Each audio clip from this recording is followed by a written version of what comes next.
Thank you for the introduction, and thank you so much for inviting me again to the conference here in Egypt. I always love to come back since I did my undergraduate degree in Egypt, and it feels like a home country for me. So today I'm going to be talking about cancer prevalence and prevention, and I'm sorry if I scared some of you from the title that I sent earlier, if cancer is infectious or not. So my talk will be divided into two parts. The first part would be just educational, about awareness, and then the second part will talk about the projects that I'm working on. So is cancer actually infectious? I remember at Georgetown when I was doing my master's degree, Dr. Christopher Lofredo was giving us a talk on cancer epidemiology, and he sent us this presentation ahead of time, and he's like, the talk would be about whether cancer is infectious, and we all freaked out because we all grow cancer cells in the lab and we deal with them, and we're like, what if we're infected with cancer or whatever? So his talk mainly was how viral infections can cause cancer. So it's not that cancer will be infectious, how simply by taking vaccines of certain viruses and preventing the viral infection and chronicity of the virus that will eventually lead into cancer, we can be a step ahead of cancer and try to prevent it from even happening. So some examples of these are human papillomavirus that can cause cervical cancer, which is this pretty virus on the right, and hepatitis C virus, hepatitis B virus, which is also prevalent here in Egypt. And I was hearing some good news yesterday about how they are trying to decrease the prevalence of hepatitis C virus, and they have been successful recently in Egypt. And of course, HCV and Hpv can cause liver cancer, and how human herpes virus can cause Kaposi's sarcoma, HTLV can cause non-Hodgkin lymphomas. So of course, we all know that these viruses can be transmitted either sexually or bloodborne. And I want to focus on two of them just to state them briefly. I'm not here to educate anything. So the thing I wanted to highlight is hepatitis C and hepatitis B virus that can cause liver cancer. And as we all know, liver cancers are of three types: hepatocellular carcinoma, cholangiocarcinoma, angiosarcoma. And today I'll focus on hepatocellular carcinoma because this is the kind of cancer, liver cancer, that is caused by chronicity of hepatitis C virus and hepatitis B virus, which is the case in Egypt. So as we can see, this is a bit outdated, but if you look at Egypt and the region in North Africa, you can see that it is very prevalent. Hepatitis C virus infection in Egypt is prevalent, as well as hepatitis B virus, not as hepatitis C virus, but it is. And then if we look at the causes of liver cancers, we can see that in Egypt, hepatitis C virus is one of the major causes of hepatocellular carcinoma, which is one kind of liver cancer. So it is very important to raise awareness on how to prevent and start screening for hepatitis B, hepatitis C, and all sorts of cancers that can be transmitted through viral infections. Another example is human papillomavirus, which almost all cases of cervical cancer are caused by this virus, which is alarming. Until this day, people don't know the importance of getting vaccinated in the areas that human papillomavirus is prevalent, like the USA and other places. They should really start taking the vaccine early on in life, because this is transmitted sexually and sexual activity is high in these countries, and they can simply prevent cervical cancer by taking the right vaccines. And I like to share the book of Henrietta Lacks, which I don't know if someone works in cell culture, you know that this is the oldest cell line, and it is her cells, cervical cancer cells, have been immortalized in every lab across the world. She had cervical cancer without her consent. They turned these cells into immortal cells, and now most of the diseases have been cured because of the research behind the HeLa cells that have been taken from Henrietta Lacks, and she had cervical cancer.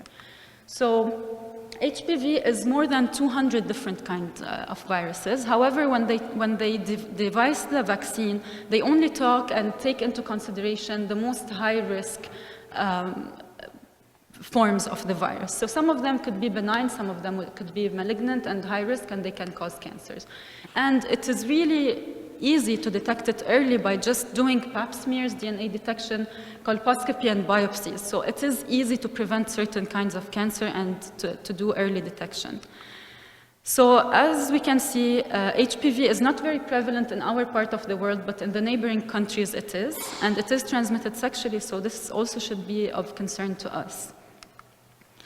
I am very proud to be part of Georgetown University, which is my alma mater, where Dr. Schlegel and his group were part of the team that discovered the HPV vaccine. So that's a milestone for preventing cervical cancer. And of course, the vaccine is needed in the areas that it's prevalent the most and in the neighboring countries. We live in a global world, everyone travels a lot, so since it is transmitted sexually, it can be transmitted anywhere. So it could be very easy to prevent it by primary preventions through vaccines, protected sex, and so on, and secondary prevention, which is early screening. Once people keep on doing follow-ups, yearly follow-ups, and adhere to the screening techniques, then a lot of cancers could be prevented from an early age and early stage, and they don't go into becoming more aggressive and metastasize and cause death. So this is very important for education and knowing that awareness and early prevention can really spare a lot of lives. The second part of my talk, I would like to talk about what we do at AUB as part of my PhD program. So the lab that I joined, Dr. Talhou and Dr. Hpv Naser's lab, they work on characterizing microRNA and messenger RNA microarray data from patient-derived breast cancer versus normal adjacent tissues in the Lebanese population. Why is this important? So as we can see, in the US, recent studies from NCI showed that breast cancer causes its incidence is 29% of all cancers among females, and it's also even higher than the cancers in males. And it causes 15% of deaths a year of all cancers. Worldwide, if we look at it, breast cancer incidence is almost 25% of all cancers in the world, and it causes around 15% of cancer deaths. However, in Lebanon alone, breast cancer constitutes almost 40.5% of all cancers in Lebanon, and it causes almost 30% of deaths among all cancers in Lebanon. So it is a major health issue in Lebanon. Moreover, in Lebanon, patients below the age of 40 that are diagnosed with breast cancer are 22% of all patients, compared to the West, which is only 6%. So this is very alarming. So it caught our attention, and we wanted to look at the differential susceptibility of having breast cancer at an early age in our country.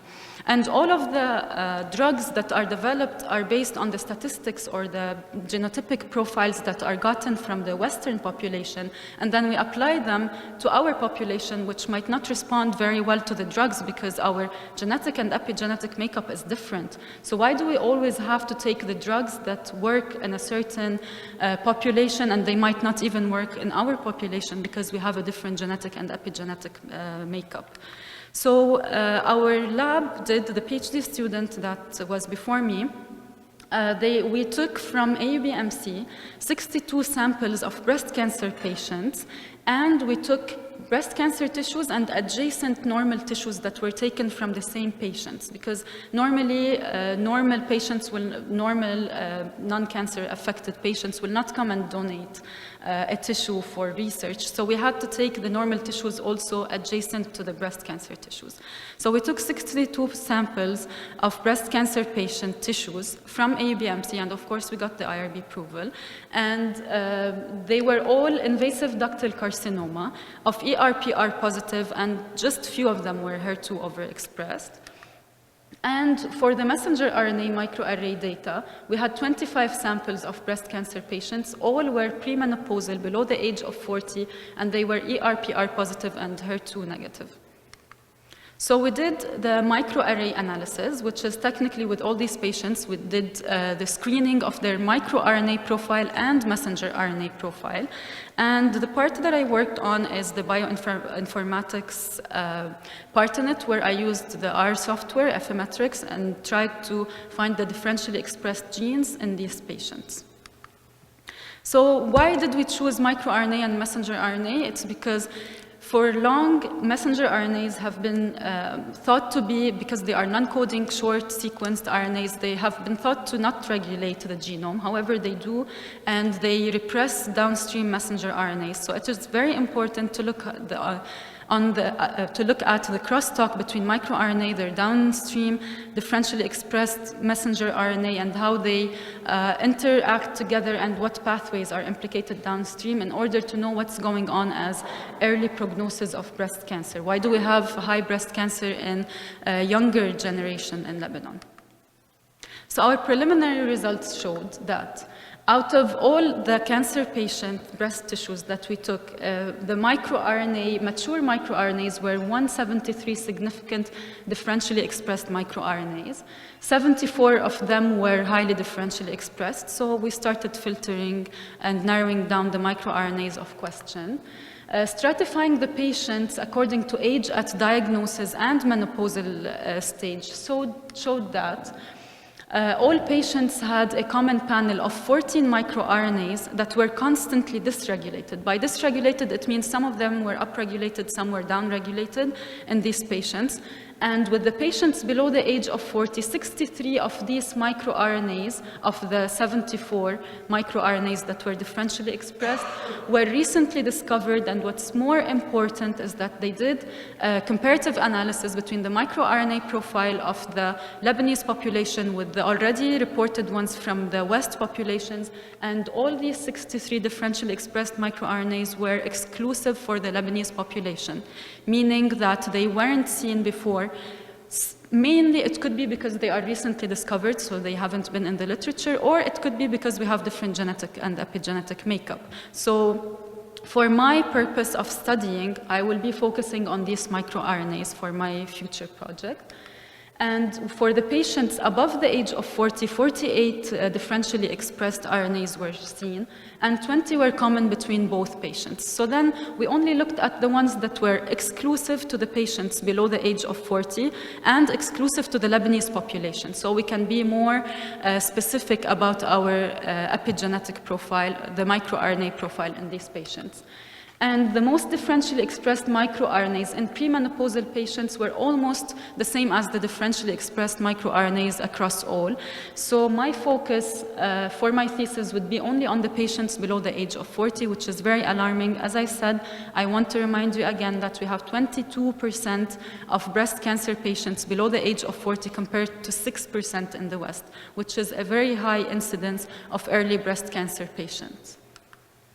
So this might look very complicated. So I did the analysis using several bioinformatics tools, and we looked at the pathways in cancer, and here are some of the genes that are upregulated or downregulated due to the microRNAs, and we are looking at the panels that are of interest to us, which mainly would be the focus on early initiation of breast cancer. So we would look at the pathways that will actually cause the early initiation of breast cancer.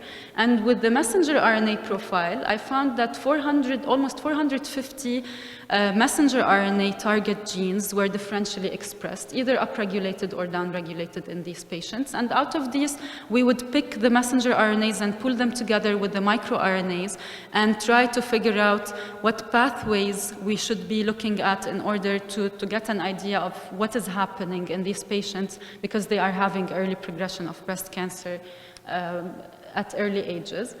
And here is another, just the heat map, which shows you between a tumor and normal samples, which genes are overexpressed and which are downregulated, and then you can just see their function and see which ones are going to be your target genes that you look at. And so far, I picked two microRNAs, selected microRNAs, and I'm looking at their genes downstream. So what's important, as just a brief implication of this, is that microRNAs circulate in the body fluid. So it is easier than doing a solid biopsy, which is the standard biopsy, which is more invasive. These microRNAs can be actually detected through serum. So this will spare the patients, and it's not saying that it will replace the biopsy, it will complement it, and you can just look at the profile. It can help in personalized medicine, maybe AUB, a lot of research has been done on how microRNAs can help in prognosis, detection, and even treatment of cancer. Another thing I'm very proud of is that our lab, which is Dr. Rabia Talhou and Dr. Rehab Nasser, is part of the International Breast Cancer and Nutrition IBCN community, which is a community from 9 countries that is dedicated to do research to prevent cancer and find all the environmental factors that lead to cancer and try to combat cancer through research and awareness. And I would like to end the talk with a project that is very dear to my heart that was done possible through the Fulbright Alumni Community Action Grant in 2015 called Pink Steps. So when I was still in Georgetown, I saw that I was very inspired by one of the professors called Dr. Firth. She was a pathologist, and I used to see her coming to our cancer pathology class with her yoga mat every time she comes to class. And we asked her once, like, what was she doing, if she was working out, and she told us that she's a physician, and she actually, whenever a patient comes to her clinic, after she diagnoses them, she does a tailored physical activity for them to help them feel better, feel healthier, and combat cancer through being healthier. So I came back to Lebanon. I have 3 months between my master's and my PhD, so I was free. Then I got an email from Fulbright saying there's an opening for Fulbright Alumni Community Action Grant if you'd like to apply for it. And I just remembered Dr. Firth, and I said I should be Dr. Firth in Lebanon. So I started talking to the NGOs in Lebanon, the Lebanese Breast Cancer Foundation, One Week Stand, AUB Sports Center, and as I did my research about what the NGOs are contributing to cancer survivors, in specific in Lebanon, I saw that they only care about doing like support groups. They talk about cancer, they cry, they laugh, and then they go home and nothing has changed. Or like One Week Stand, they do a lot of amazing things. Like one of the campaigns was donating hair, and then they go and give it to the patients. But then I asked them, like, what do you do for the long-term aspect of helping cancer survivors? And none of them really thought of long-term repercussions of what they are doing. So I wanted to do something that might help these patients, these cancer survivors long-term, and with the help of all of them and brainstorming and the use of the AUB facility, I came up with the Pink Steps project. So simply what happens is that with Pink Steps, it's a project that helps promote healthy lifestyle and physical exercise in breast cancer survivors in Lebanon. So we took the directory. I started calling breast cancer patients in Lebanon and asking them if they would like to join. So what we do is we gave them pedometers, tried to push them to do 10,000 steps per day to be active. And then we met every Saturday at the AUB Greenfield, and we did group walks, and then we had yoga, Zumba, belly dancing classes, whatever classes we could offer. We had all volunteers in the nutrition field and the psychology field. We gave them some insights on how to eat healthier, and we gave them some questionnaires to feel how they are, to see if, assess on the short term if they are actually feeling better. We gave them the happiness assessment test, and we saw how this could improve their psychological state and their happiness in general. So I am delighted to show you the Pink Steps team. All these brave ladies are cancer survivors.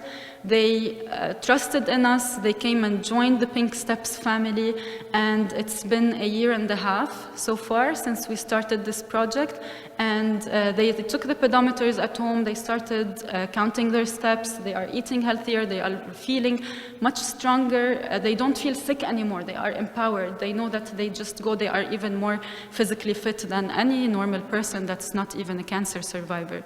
So it's really heartwarming to see this lady with a smile every time they come. And if you look at them, we just meet every Saturday, we walk. We have here a yoga class. I give them Zumba since I'm a Zumba instructor. We also have some Pilates class. We have belly dancing classes. We go on hikes together. We participate in marathons. We try to spread awareness on breast cancer as much as we could and tell people how to become healthier and how to combat cancer through walking and being healthy and eating better and feeling better. And this is the Pink Steps family here. And we have participants from 30 years old till our eldest is 65 years old. And I was so happy to hear that on her 64th birthday, she asked her grandchildren to get her a Fitbit So it's more accurate than the pedometer. And she's like, my Fitbit, this Fitbit starts like making buzz sounds and vibration when you reach your goal. So every time we're walking and then it like starts buzzing, she's like, oh, they're celebrating me. I've walked 7,000 steps or 10,000. And it's really amazing to see that people that are 60 years old and 30 years old and all of them, and they are all cancer survivors, we meet and we only talk about who exercised more and who is healthier and who is feeling more fit and who is feeling energized. And our motto is always that we walk steps ahead of cancer. And thank you so much for listening. And I can Thank you, Nataly.